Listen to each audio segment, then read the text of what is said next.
Hi, Kati. Hi, Bob. How you doing? I'm doing great. Well, good. Let me introduce us. I'm Robert Wright, publisher of the Nonzero newsletter. This is the Nonzero podcast. You are Kathryn Devaney, and I'm really looking forward to this conversation because I think of you as being situated at a very interesting place on an interesting Venn diagram. Did you know that about yourself? I have heard that about myself. It took a while to end up in this place, but here I am. Wait, does that mean you can guess which three circles I have you at the intersection of? I have one guess. I could be wrong. What is one of the circles? So meditation. Good. What's another? Neuroscience. Good. There's only one more to go.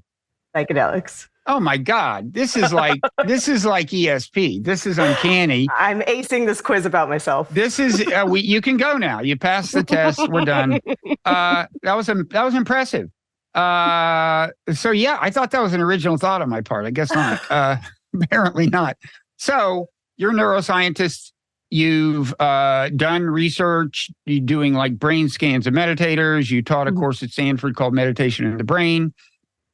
You're also a very experienced meditator, and you have an interest in and some experience with psychedelics, and you're interested in the connections between some aspects of psychedelic experience and a meditative experience, what's going on in the brain, and so on. We're going to talk about all this stuff. I want to begin with my standard warning about psychedelics. Kind of, kids, don't try this at home. I mean, we're going to talk about some possible benefits of psychedelic use, but obviously, things can go awry and people can have very bad experiences if you don't read up on this, think carefully about it, and follow the instructions. One of the original thoughts about what psychedelics did is they mimicked psychosis and psychotic disorders. And particularly if people have psychotic disorders, they can be precipitated by psychedelic use. So these substances are very powerful and should not be taken lightly. Okay, very good. The last thing I want to say before we start talking is that you are at a place called the Alembic, which you are a co-founder of in Berkeley, Alembic. Yep. Do you want to, I was just reading the About page. There's some pretty exotic, so for example, well, it says it's a nonprofit body mind center committed to experiments in transformation.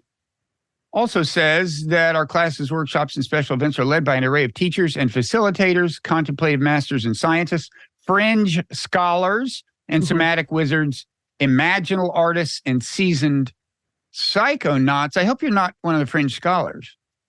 No, I'm not quite as fringy as some of the people we've had. Okay.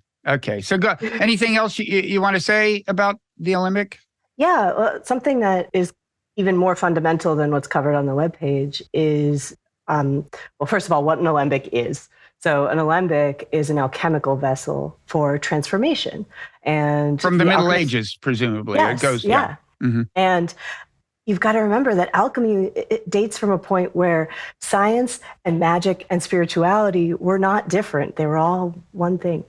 And the alchemists believed that what you put into the alembic would not transform unless you set up conditions in the world correctly and in your mind correctly. So an alembic is a place where mind and matter meet and transform. And so we named the physical space the alembic because that's our aspiration for it, is this container for transformation. And then we chose to take a pan-traditional approach. So we have representatives of a lot of different spiritual practices, movement practices, materialistic science, all these different ways of knowing, so that someone can come in and try a bunch of different practices and be empowered to choose the thing that works for them. Okay. That sounds good. So there's a lot of places we could start. I want to eventually cover a lot of territory. Maybe we could start with kind of some basics of meditation research up to this point.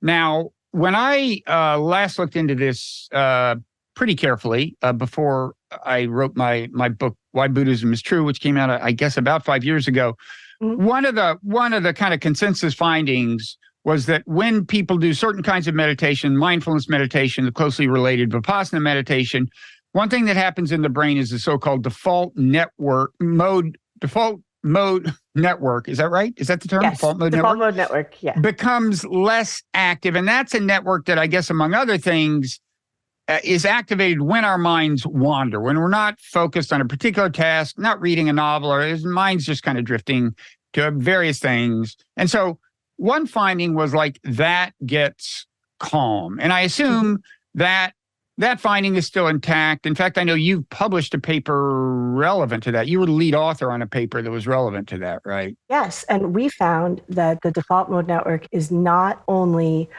less active when people are at rest, if they've meditated a lot. So they're not meditating. They're just given no tasks to do. This is the prime time that the default mode network becomes active. And at rest, meditators activate the default mode network less than non-meditators. And when they're paying attention, they activate the default mode network less. So this appears to be a trait level biomarker of meditation experience. And it's the closest thing we have to a quantitative metric of meditation experience. Okay. And I assume that tracks with your experience meditating. I mean, you want to tell people who may not have experience meditating, like what, just suppose you're at a Vipassana retreat or a mindfulness meditation retreat, and you've never meditated, what are you kind of hoping will happen? Although I know some meditation teachers will say, don't hope. Just let whatever happens happen, right? Just drop any idea of the goal. Right. But describe the experience.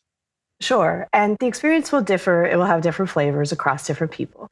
But typically, if you're a beginning meditator, the goal for establishing your practice and moving forward, taking kind of the first step into a practice, is to be able to investigate your experience as it's happening right now. So not your ideas about your experience, not your predictions about what's likely to happen, not your thoughts and feelings about it, but just what can I sense in my experience right now? And typically the way we do that is we aim our sensory apparatus at a sensory stimulus that's always around. So this is why the breath is such a common object to use for meditation. The meditation object, by the way, that's lingo. That's just the thing you're paying attention to. Right.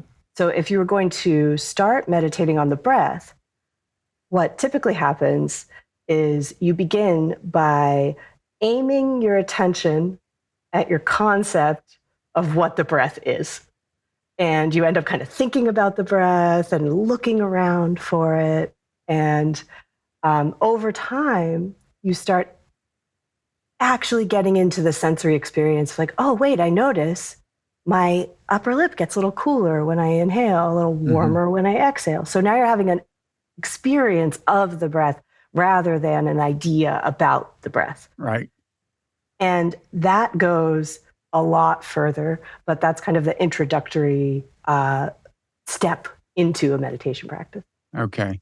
And it might seem kind of ironic to people that you have to do any work to pay attention to your own sensory experience. But the thing about our normal kind of waking mode is, like, if you think about sensory experience as kind of the things you feel or immediately perceive visually or auditorily, the way it actually works is you bounce around between those things and thought. Like, your feelings shape your thoughts. So like, if you see someone who you hate, you will feel briefly the feeling of hate, but that'll immediately set your thoughts off in a certain direction.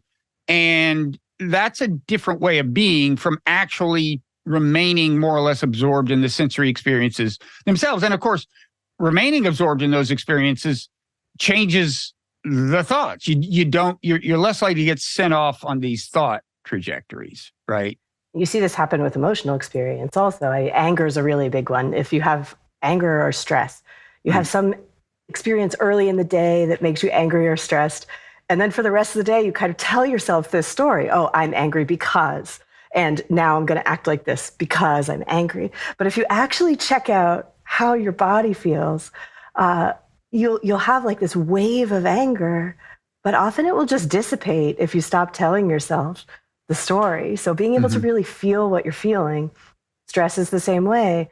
There'll be times where you can really feel the stress. And if you're telling yourself the story will seem like, oh, I've been stressed all day. But there are many, many moments of embodied relaxation that are kind of alternating with the stressful experience. If you could tune into that, it becomes a lot more bearable. Okay. And so once you establish some degree of concentration or an ability to pay attention to sensory experience, and it really is, more dramatic than it may sound to people, the change that alone brings in your consciousness. But in principle, you can go into at least two directions I can think of. Like one is like having attained some degree of equanimity, you can kind of be, open to your whole perceptual field and kind of be observing whatever's going on, sounds, if your eyes are closed, images, feelings, whatever. But another path is to remain intensely focused on whatever the initial object of concentration was, right? And you can go deeper and deeper into that. Now, I myself, the one time I had what seems to me like the, pretty close equivalent of a psychedelic experience while just meditating, which was intensely visual, like you're in another world, and blissful. That I now recognize was through concentration, right? I just stayed focused on the breath. And it was really the first time I succeeded for just minutes and minutes and minutes on focusing. Well, actually, it was a combination of breath and sound. It was, the windows were open and there were these insects chanting. And I was I was doing this thing where I focused on the breath on the inhale and then sounds on the exhale.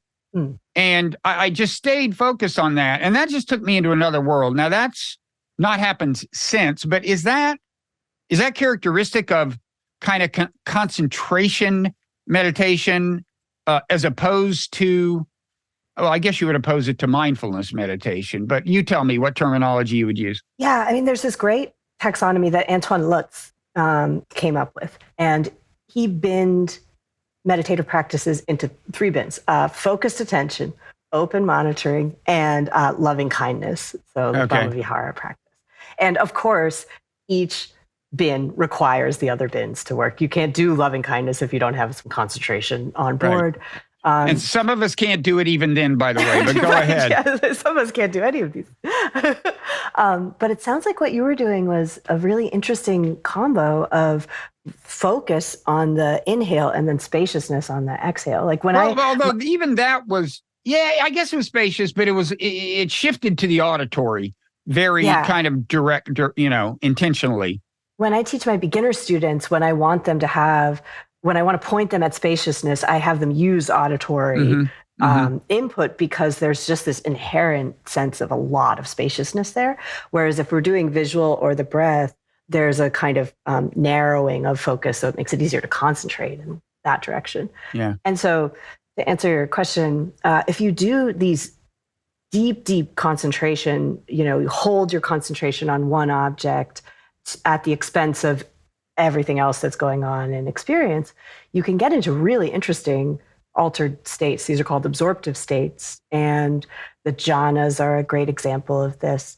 And there are a lot of people who describe these kind of psychedelic visual experiences from getting really, really concentrated on one thing.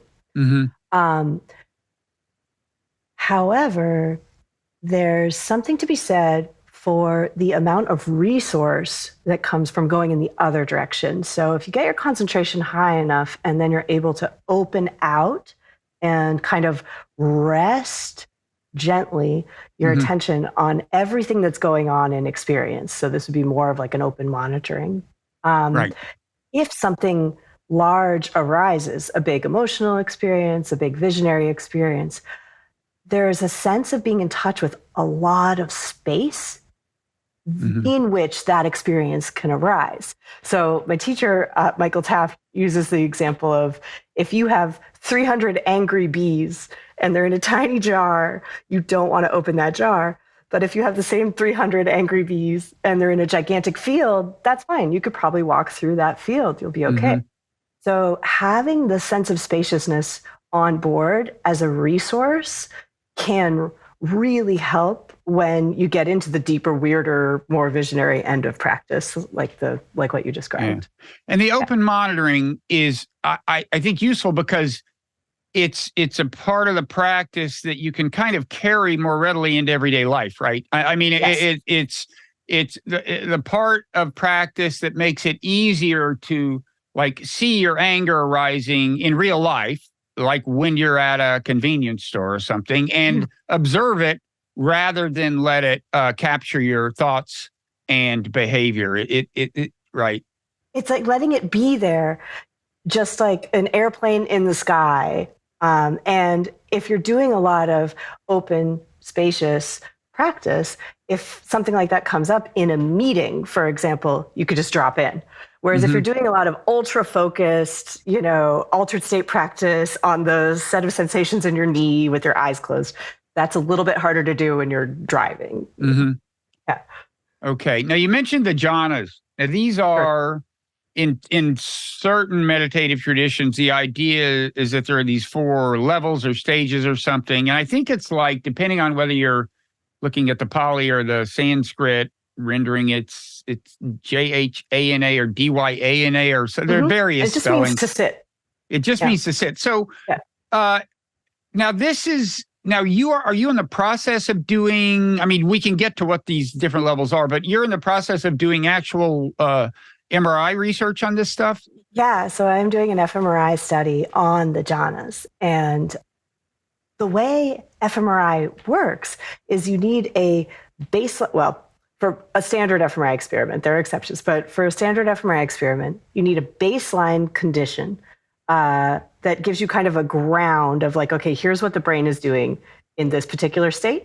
And you set that as like 0. You normalize everything to that. And then you compare other states to that baseline state.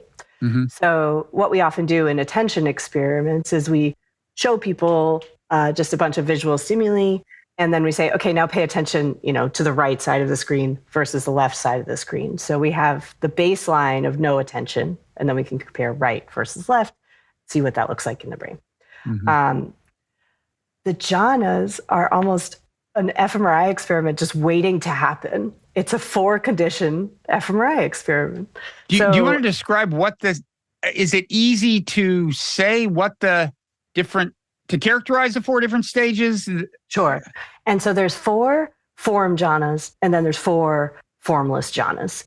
And often people will get more into one set or the other, but there are a lot of people in their practice who go up through the form jhanas and then they go into the formless jhanas. So the first 4 jhanas, which are called the form jhanas, are bliss states, basically. So you establish a level of concentration called access concentration. It's called that because it gives you access to the jhanas. And then the first jhana is characterized by, the 2 terms are piti and sukha. And piti is like a vibratory energy, and sukha translates literally to sugar. It's bliss. So the first jhana, you have a lot of energy in the body and a bliss state. In the second jhana, the piti drops out and you're left with just the sukha. So you have just this bliss state. The third jhana is a stranger state, and I have less experience with it. So I can do 1, 2, 4, 5, 6, and 7. So I could describe those well. I've only done 3 like a couple times.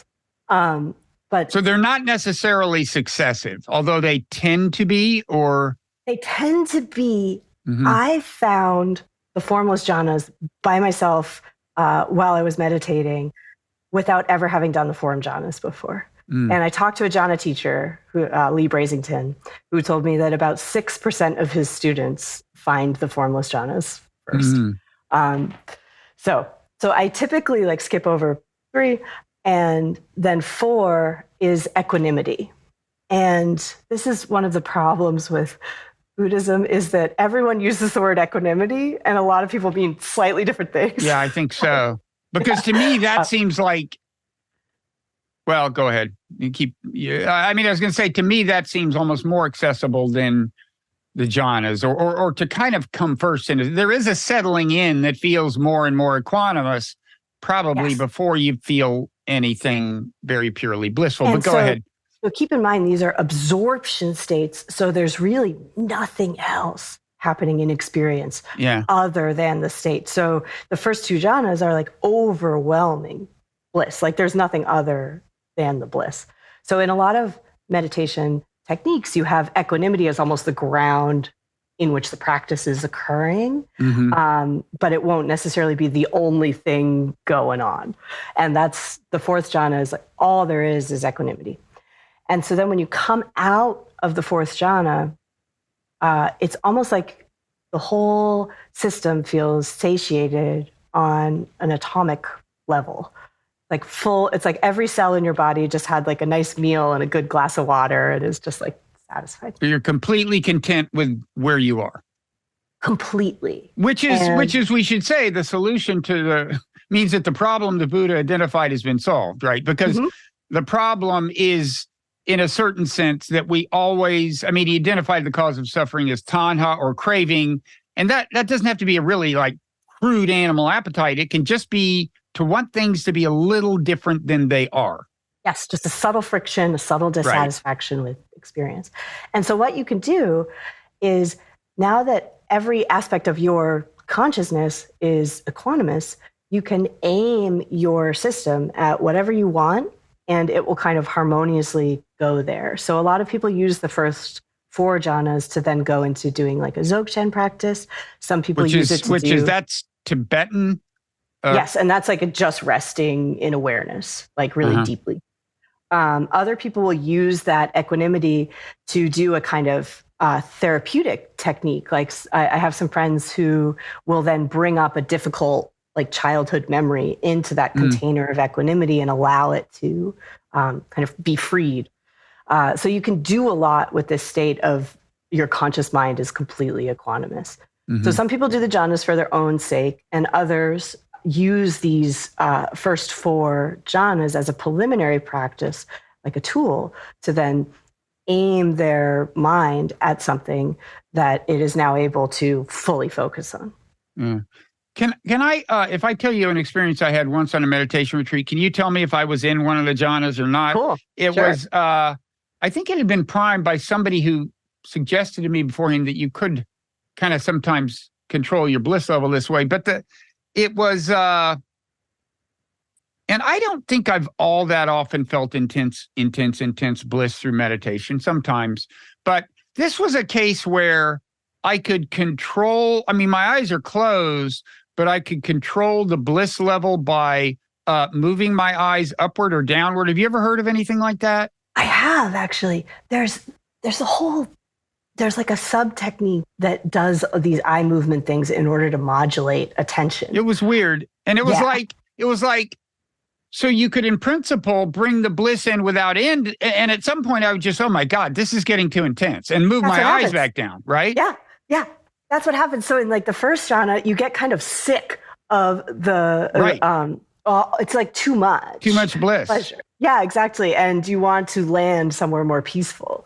And that's what the first, second, third, and fourth jhanas are, these series of landing somewhere more peaceful. It's like you're describing. So wait, was I in the first jhana? I would like to be able to say something impressive about this. So that sounds like I'm going to sidestep the question a little and describe some jhana theory, and then we'll decide together. Okay. So there's again, Michael Taft casually refers to this as the jhana wars, because everyone thinks their version of the jhana is the real thing and everyone else is doing it wrong. But the way I've seen this squared is like a two-dimensional matrix where every jhana has a factor, which is like the feeling of the jhana, and a depth. And so there are some teachers who say, oh, you're not in the first jhana unless you can maintain that state for 3 solid hours. And that's how you achieve mastery. And there are other teachers who say, oh, if you've experienced the jhana factor at all, you're in the jhana. So it depends who you ask. But that to me sounds like first and second jhana factors at a relatively solid depth. Yeah. Okay. So it's, one interesting thing it seems to me about doing MRI research on this is like when I had heard about the jhanas, I had always thought, how do we know they're really a thing? It's like different people are saying, yeah, I went through this. I was in this stage. I was in that stage. This other person is saying that. And I'm sure they don't happen to use left to their own devices exactly the same words to describe them. Is there really this thing that's kind of out there that if not all meditators, many, many meditators can kind of access and kind of get into these various boxes. And I guess one interesting thing about MRI research is that in principle, you could find out whether these things do have distinctive brain signatures, right? Do they have neural correlates? Exactly. Right. And that's another lens to look at this stuff with. It's kind of wild and to me points at this is almost certainly a thing in that we see Hindu and Buddhist and Christian practitioners all describing things that look a lot like the jhanas. Okay. So that to me points at this is a fundamental thing that the brain is doing that we can find the neural correlates of. And that will be another angle in on understanding this thing that we don't currently understand perfectly. And so what we can do is compare across expert practitioners and see if their brains are looking similar when they're in these different states.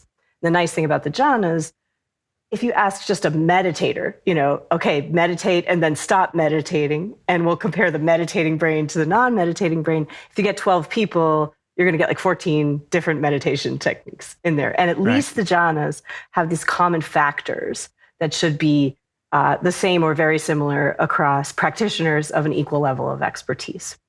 And so far, and it's very early days, but I have some fMRI data, and what I'm seeing is that there's one part of the brain called the insula that does interoception, that is sensing the body.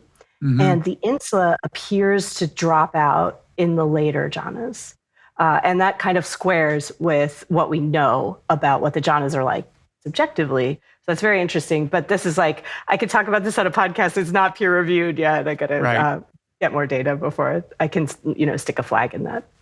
So, but it's looking like you will have something worth publishing at some point.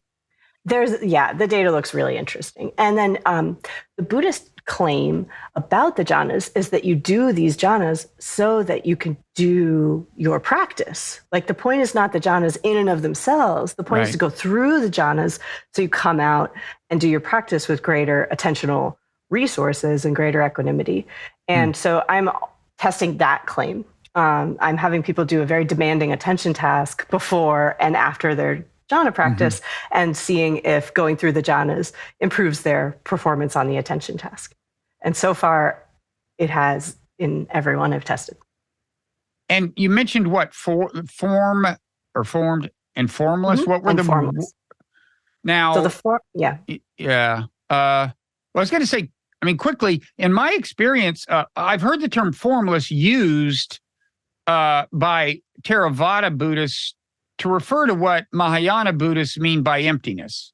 Emptiness is a term not all that as often used in Theravada, but I've heard it used as the equivalent of emptiness, which is a Buddhist concept we could get into if we want. But first I want to ask, is there a connection? What do you mean by the formless? Yeah, this is a classic Buddhist, we're going to reuse the same words. Okay. So the formless jhanas are also referred to as realms. So they're the arupa ayatanas. So the arupa is form, A negates it. So arupa is formless, and ayatana is like sphere or realm.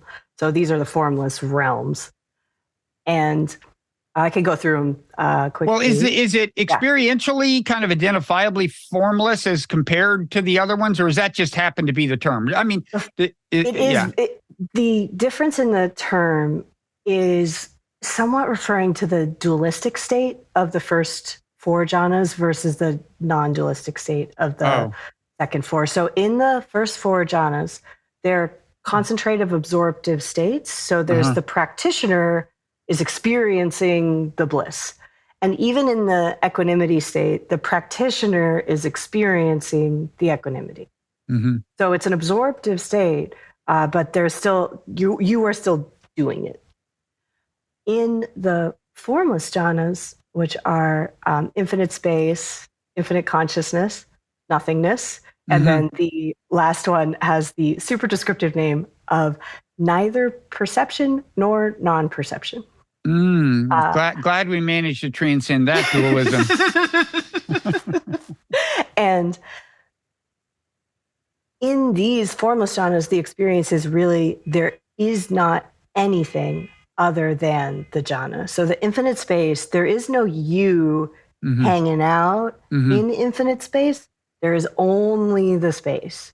Like the practitioner has merged with the space is maybe a way to put it.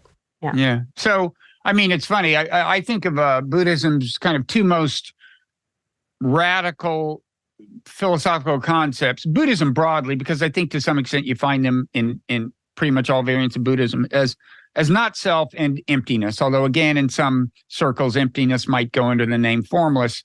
And what you're describing sounds a little more closely connected to the not self in the sense that it's transcending the self-other dualism. Not that that's not related to emptiness, but that's interesting. And we want to eventually get around to talking about this kind of exotic psychedelic that goes by the name 5-MeO? What is it? 5-MeO or what is it? 5-MeO DMT. Yeah. 5-MeO DMT. Yeah. And it promises to lead to the, ego death, dissolution of self, whatever. Again, the standard warning, don't try this at home. In fact, in Michael Pollan's book, How to Change Your Mind, it's the one thing he has a really bad experience on. And but before we get into that, let's, why don't we talk about more, psychedelics will be more familiar to some people, mushrooms, LSD. What would you say generally about a connection between those and meditative experience? Sure. I think for a lot of people in the West, serotonergic psychedelics like psilocybin and LSD have been an entry point to practice for a lot of people. And Ram Dass's guru famously said that spirituality came to the West in the form of a substance of LSD because Americans want a substance that they can buy and then consume. And what you see in a lot of American, in particular, practitioners is that maybe they had a little bit of a practice and then had a psychedelic experience that showed them some kind of version of where the path could go. And I'll just speak personally. This was my experiences. I feel like I got to see ahead and into a version of a way of being that was deeper and more connected and just, to me, subjectively better than at the time, my current way of being. And for whatever reason, I just knew that that was a preview. And I got to see that momentarily, and then I got dropped back into where I was, and with a renewed confidence that the practice would take me there if I practiced diligently.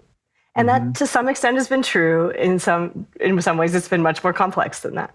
But the Buddha. So, do you mean there was a phase of your life where your main access to anything like this experience was psychedelic, and then you went through a phase where you just pursued the other path? Yeah, and I've seen different people do this in different orders. I think it's probably a good idea to have a pretty solid practice first as a basis for any kind of psychedelic experience to be a jump-off point from. However, that's not what I did. Being American, as you are. Exactly. You went to the store. I was very interested in psychedelics for a while, and I think I learned quite a lot from them. However, the thing I got frustrated by is that I always got to see something that was, again, a sense of a deeper, healthier, more connected way of being. And then I always got dropped back off right where you I mean had at started. the end of the trip? Yeah, that almost nothing changed in my way of being in any way that was like permanent and integrated. Now, this was still back in the psychedelic, dark age. This was before the pollen book. We weren't setting intentions. We weren't doing any integration. We were just kind of, dropping a tab and going to the beach in a spiritual way, but we didn't have the same tech. We had set and setting, but we didn't have the tech that's around now. So wait, elaborate on it. So Yeah. set and setting, I guess that comes from the Timothy Leary days, meaning your mindset going in and the actual setting. Who are you with? Where are you? Is that going to be conducive to a good experience? And then when you say the tech, you mean what? I just mean like the psychotechnology of like now there's all of this kind of energy around setting an intention for your journey experience and then having the experience and then doing some integration work, revisiting it a week later, journaling, talking about what you learned. Okay. For me, by a week later, I'd already done 2 more trips. So no time for journaling for the busy psychonaut. Integration. I was just going, and the thing I got frustrated by was the same thing that Ram Dass got frustrated by in the generation before me, which is that you always had to come back down. A lot of the changes you saw with psychedelics were not permanent. And they showed you something, but then they took it away from you. The other really big difference I've noticed between psychedelics and doing a slower, more gradual meditation practice is there are aspects of your perceptual apparatus, your beliefs about the world, the frames you're using to make meaning, that are so fundamental that they're very difficult to see. And psychedelics don't, by default, point you back at those frames. They don't necessarily make those invisible layers opaque to you. They might if you get lucky, but that's not the kind of move necessarily. Whereas in a meditation practice, you're eventually going to see those things, at least in my experience and my experience with some of the other students I've seen, is these lenses and frames that you use to interpret reality will eventually be seen by you. And this is part of where the neuroscience comes in. There's this way of interpreting the way the brain works, which is the predictive processing framework. Right? And we have a lot of beliefs and expectations about what is likely to happen in the world and what will happen in a given context.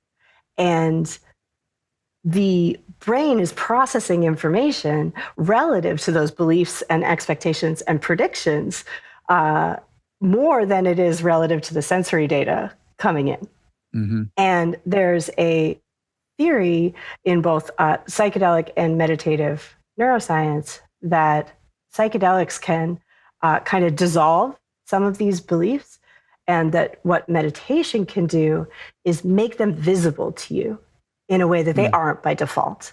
A lot of these root level beliefs about the way the world works, we don't even realize we're carrying. So what are some examples of these frames or lenses or beliefs or whatever that might become more visible via meditation, I guess, then via psychedelics? What are concrete examples? Sure. And a lot of these become visible via meditative insight. And you have these modes of insight that can happen in psychotherapy also, where you realize, oh, I've been doing this behavior pattern since I was 11, and now I can see it, and now I can work with it. But in meditation, because you're pointing your sensory apparatus back at itself, or you're pointing the mind back at itself, or you're pointing the mind into the body, you may notice something like an easy example is, I carry a lot of tension in my shoulders. And that's related to, it comes up when I want to control things. And you now have had an insight into a prior structure of control that was like running a part of your life and you didn't know it was there. And then once you've seen it, because you've developed this meditative attention and concentration and equanimity, then you can observe it, and then you could choose to transmute it if you'd like. And could it be something like, so this is a part of my self-conception, or the part of the way I want to think of myself and present myself that's very important to me, and if it's threatened, I feel myself like, you may feel it, or you may just say, I react. I try to fight people who confront me with narratives about me that are counter to this conception of me. Mm-hmm. And you may even notice ways that you sort out and pay attention to the parts of yourself that reinforce your self-concept, and then just conveniently don't really remember the parts of yourself or your behavior that don't support the concept that you have. And this works both ways. It can work for people who are optimistic about themselves, but it can also work for people with really negative self-concepts. And you can get really negatively biased about the concepts you have about yourself and start filtering the world according to that. And when you realize you're doing that, there's a much greater freedom available on the other side. So there are kinds of narratives about yourself that are more problematic than others. At the same time, I guess, in some conceptions of say, Buddhist thought, ultimate, complete enlightenment would involve the abandonment of all narratives. Is that right? Well, we've gone pretty far, pretty fast here, I realize. I'm just thinking of that saying, like, you don't want to get so enlightened that you forget your social security number.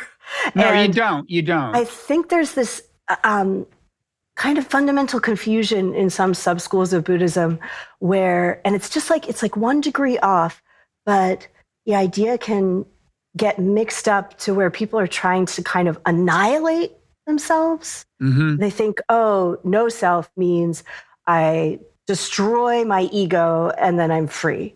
Right.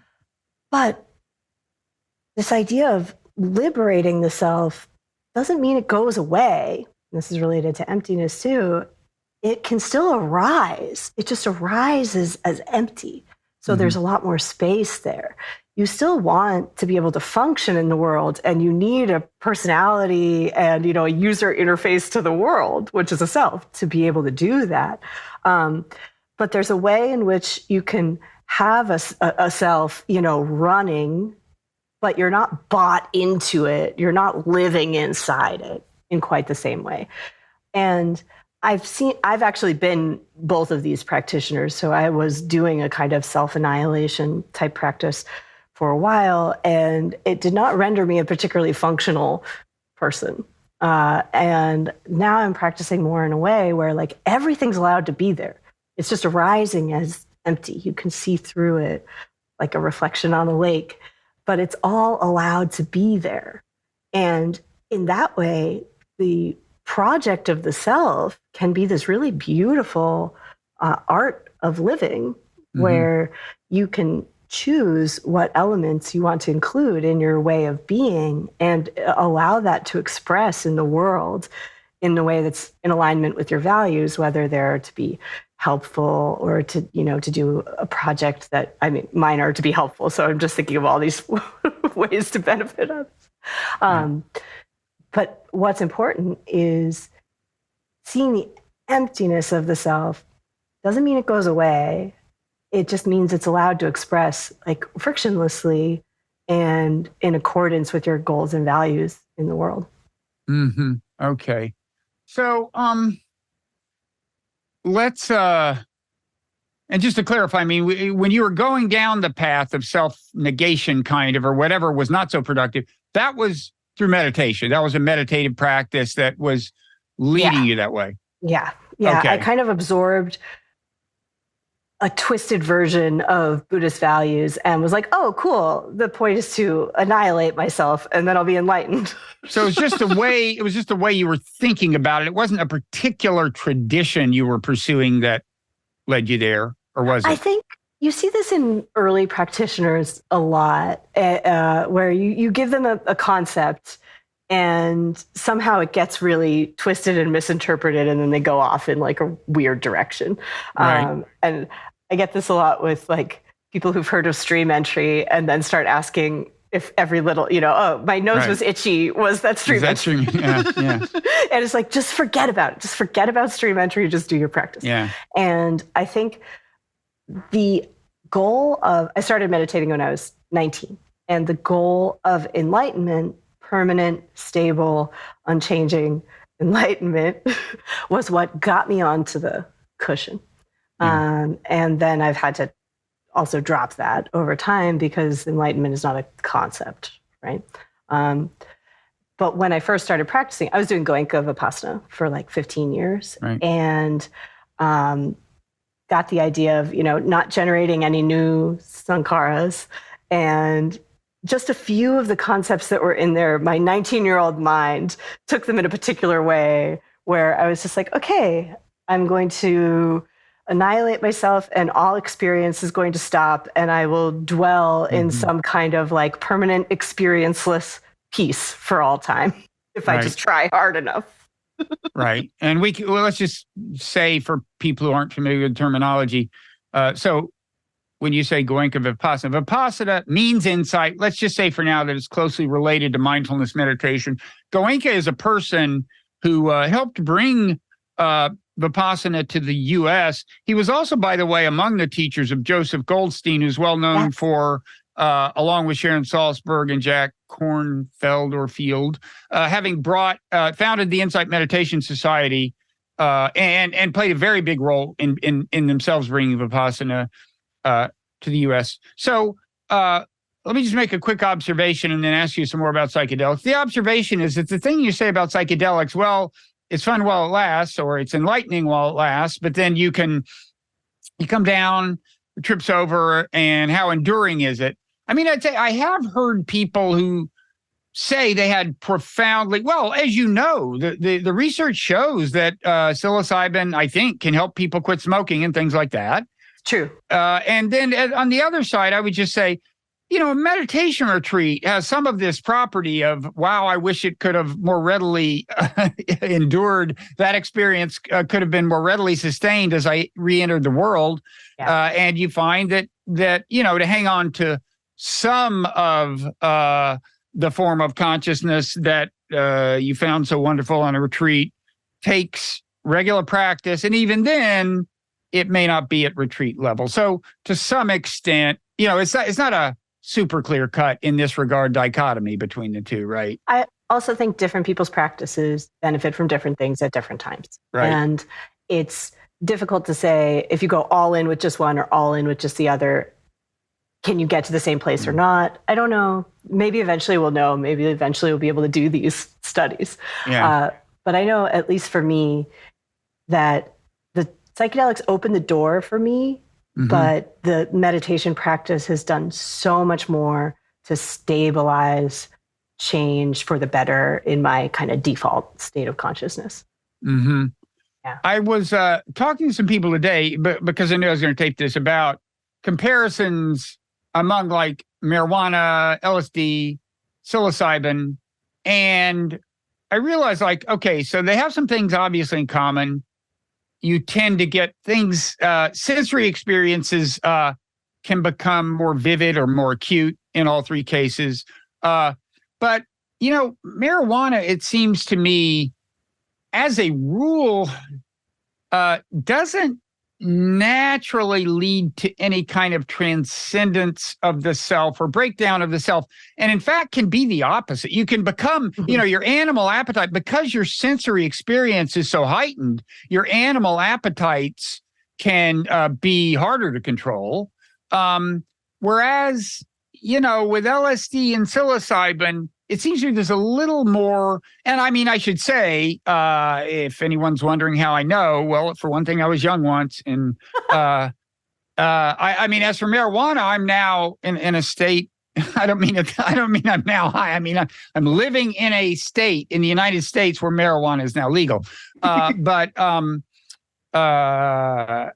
So I can speak unabashedly about that, although I don't actually imbibe very often. But as for, but you know what I mean? So like LSD and psilocybin, I mean, LSD, I always thought it kind of naturally turns you into this anthropologist from Mars who's in a certain sense almost alienated from the human experience. Whereas with marijuana, you're more drawn into the human experience. Does that make any sense? Oh, no, they're totally different neurotransmitter systems. So, marijuana works on the endocannabinoid system. We have a whole cannabinoid system that clicks into. And psilocybin and LSD are working on the serotonin system. So totally different neurotransmitter systems that those are activating. In terms of how they relate to a spiritual practice, one of the best theories about how psychedelics works right now is within the predictive processing frame, which is the Rebus model, which is relaxed expectations and beliefs under psychedelics. And the idea is that these psychedelics can just loosen up the unconscious constrictive predictions we have about the world, and they can also kind of scramble the default connectivity patterns of the brain. So they allow parts of the brain that don't normally talk to each other to talk to each other. And that's transient, and then it goes away again when the drug wears off. But you can have some very interesting insights, and yes, like life-changing insights in those states. But the brain state is transient. Whereas with meditation, I think what's happening there is that the brain is changing more slowly, but the changes are more stable.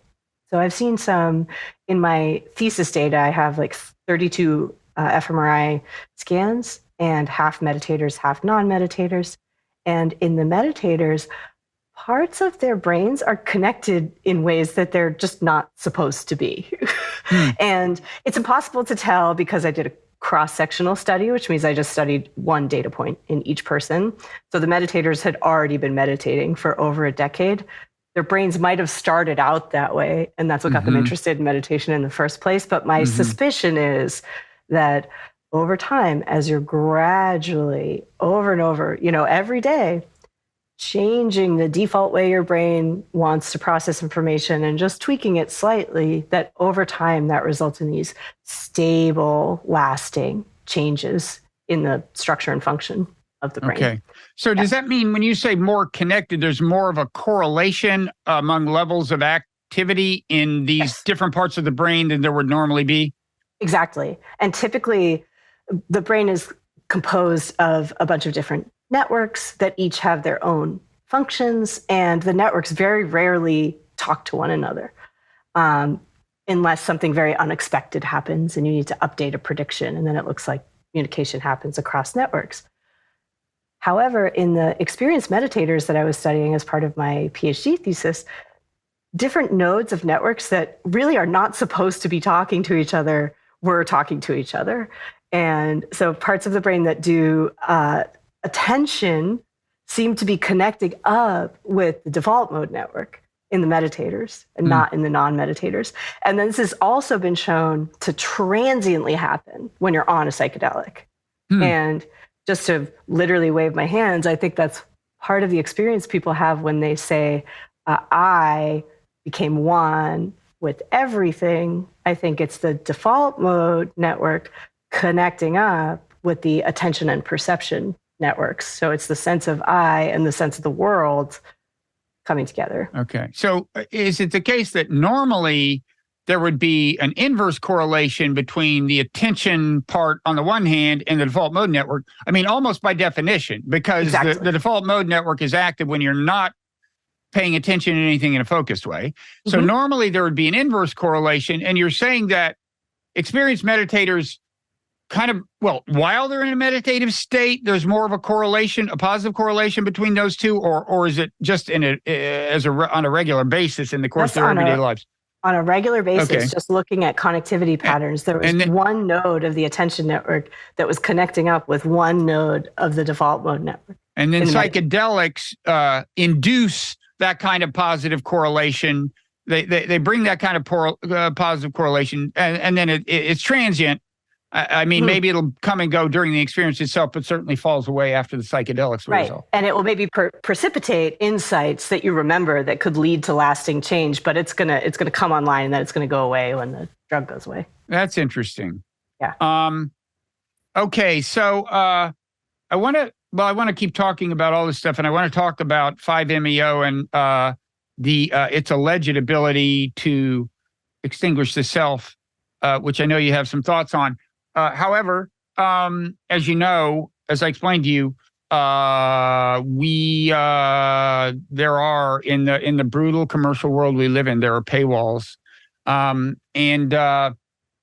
so what I generally do with a Nonzero podcast is make more than half of each conversation available to the public, but then have an overtime session that is available to people who are paid subscribers of the Nonzero newsletter, which you can become by Googling Nonzero and Substack, or by clicking a link in the show notes in your podcast app.